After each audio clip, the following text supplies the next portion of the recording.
بسم اللہ الرحمن الرحیم۔ السلام علیکم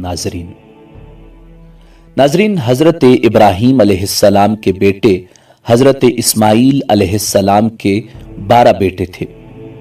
ان کی نسل اس قدر ہوئی کہ مکہ مکرمہ میں نہ سما سکی اور پورے حجاز میں پھیل گئی۔ ان کے ایک بیٹے کیدار کی اولاد میں عدنان پیدا ہوئے۔ عدنان کے بیٹے ماد اور پوتے کا نام نزار تھا۔ نزار کے 4 بیٹے تھے، ان میں سے ایک کا نام مزر تھا۔ مزر کی نسل سے قریش بن مالک پیدا ہوئے، یہ فہر بن مالک بھی کہلائے۔ قریش کی اولاد بہت ہوئی، ان کی اولاد مختلف قبیلوں میں بٹ گئی۔ ان کی اولاد سے قصی نے اقتدار حاصل کیا۔ قصی کے آگے 3 بیٹے ہوئے، ان میں سے ایک عبد مناف تھے، جن کی اگلی نسل میں ہاشم پیدا ہوئے۔ ہاشم نے مدینہ کے ایک سردار کی بیٹی سے شادی کی۔ ان کے ہاں ایک بیٹا پیدا ہوا جس کا نام شیبہ رکھا گیا۔ یہ پیدا ہی ہوا تھا کہ ہاشم کا انتقال ہو گیا۔ ان کے بھائی مطلب مکہ کے حاکم تھے۔ ہاشم کا بیٹا مدینہ میں پرورش پاتا رہا۔ جب مطلب کو معلوم ہوا کہ وہ جوان ہو گیا ہے تو بھتیجے کو لینے کے لیے خود مدینہ گئے۔ اسے لے کر مکہ مکرمہ پہنچے تو لوگوں نے خیال کیا یہ نوجوان ان کا غلام ہے۔ مطلب نے لوگوں کو بتایا کہ یہ ہاشم کا بیٹا اور میرا بھتیجا ہے۔ اس کے باوجود لوگوں نے اسے مطلب کا غلام ہی کہنا شروع کر دیا۔ اس طرح شیبہ کو عبد المطلب کہا جانے لگا۔ حضرت عبد المطلب کے ہاں ابو طالب، حمزہ، عباس، عبداللہ، ابو لہب، حارث، زبیر، زرار اور عبد الرحمن پیدا ہوئے۔ ان کے بیٹے حضرت عبداللہ سے ہمارے نبی حضرت محمد مصطفیٰ صلی اللہ علیہ وآلہ وسلم پیدا ہوئے۔ حضرت عبد المطلب کے تمام بیٹوں میں حضرت عبداللہ سب سے زیادہ خوبصورت اور سب سے زیادہ پاک دامن تھے۔ حضرت عبد المطلب کو خواب میں زمزم کا کنواں کھودنے کا حکم دیا گیا، یعنی حضرت اسماعیل علیہ السلام کے کنویں کو۔ اس کنویں کو قبیلہ جرہم کے سردار مزاز نے بند کر دیا تھا۔ قبیلہ جرہم کے لوگ اس زمانے میں مکہ کے سردار اور بیت اللہ کے نگران تھے۔ انہوں نے بیت اللہ کی بے حرمتی شروع کر دی۔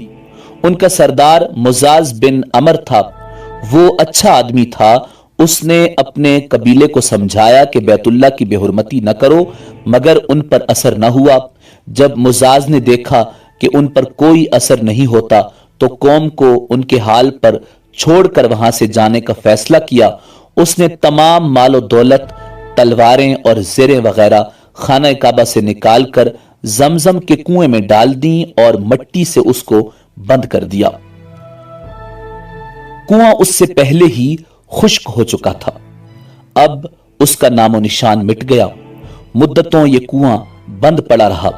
اس کے بعد بنو خزاع نے بنو جرہم کو وہاں سے مار بھگایا۔ بنو خزاع اور قصی کی سرداری کا زمانہ اسی حالت میں گزرا۔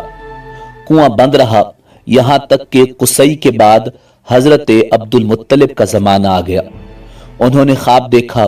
خواب میں انہیں زمزم کے کنویں کی جگہ دکھائی گئی اور اس کو کھودنے کا حکم دیا گیا۔ حضرت علی کرم اللہ وجہ الکریم سے روایت ہے کہ حضرت عبد المطلب نے بتایا، میں حجر اسود کے مقام پر سو رہا تھا کہ میرے پاس ایک آنے والا آیا۔ اس نے مجھ سے کہا طیبہ کو کھودو۔ میں نے پوچھا طیبہ کیا ہے، مگر وہ کچھ بتائے بغیر چلا گیا۔ دوسری رات پھر خواب میں وہی شخص آیا، کہنے لگا برہ کو کھودو۔ میں نے پوچھا برہ کیا ہے، وہ کچھ بتائے بغیر چلا گیا۔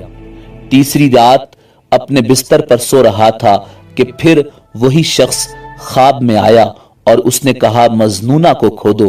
میں نے پوچھا مجنونہ کیا ہے، وہ بتائے بغیر چلا گیا۔ اس سے اگلی رات میں پھر اپنے بستر پر سو رہا تھا کہ وہی شخص پھر آیا اور بولا زمزم کو کھودو۔ میں نے اس سے پوچھا زمزم کیا ہے، اس بار اس نے کہا زمزم وہ ہے جس کا پانی کبھی ختم نہیں ہوتا، جو حاجیوں کے بڑے بڑے مجموعوں کو سیراب کرتا ہے۔